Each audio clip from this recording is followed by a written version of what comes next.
January 3 பாப்பாவோட vaccination டே. அதுக்காக hospital வந்து போயிருந்தோம்.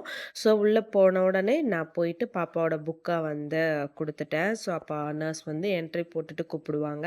அங்க ஒரு குட்டி ப்ளே ஸ்டேஷன் இருக்கு.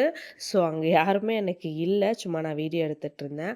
அப்புறம் ரொம்ப குட்டி பிள்ளைங்க அப்டின்னா, அவங்களுக்கு அந்த உட்காந்து விளையாடுற விளையாட்டுலாம் வந்து முன்னாடியே வந்து வச்சிருப்பாங்க.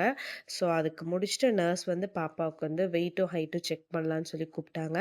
அத போய் அங்க செக் பண்ணிட்டு திரும்பி அங்கேயே வந்து உட்காந்துட்டோம். ஸோ, அவங்க என்ட்ரி போட்டுட்டு தான் கூப்பிடுவாங்க. அன்னைக்கு கொஞ்சம் வந்து கம்மி பேர் தான் இருந்தாங்க. ஸோ, அப்பதான் எங்களுக்கு அப்புறம் ஒரு பொண்ணு வந்திருந்தாங்க. அவங்கள பார்த்து பாப்பா சிரிச்சுட்டு இருந்தாங்க. ஸோ, அப்ப எங்க டோக்கன உள்ள கூப்பிட்டுட்டாங்க. நாங்களும் டாக்டர பார்க்க போயிட்டோம். ஸோ, பாப்பாவுக்கு எல்லாமே கரெக்ட்டா இருக்குன்னு சொல்லிட்டு வேக்சினேஷன் போட்டாங்க. அத முடிச்சுட்டு அப்படியே போய் நாங்க பாப்பாவையும், தம்பியும் பிக்கப் பண்றதா இருந்துச்சு. ஸோ, ஃபர்ஸ்ட்டு பாப்பா ஸ்கூலுக்கு போய் பிக்கப் பண்ணிட்டு வந்து, தம்பி சைனீஸ் ஸ்கூல்ல படிக்கிறான். ஸோ, அவனையும் வந்து கூப்பிட போயிட்டோம்.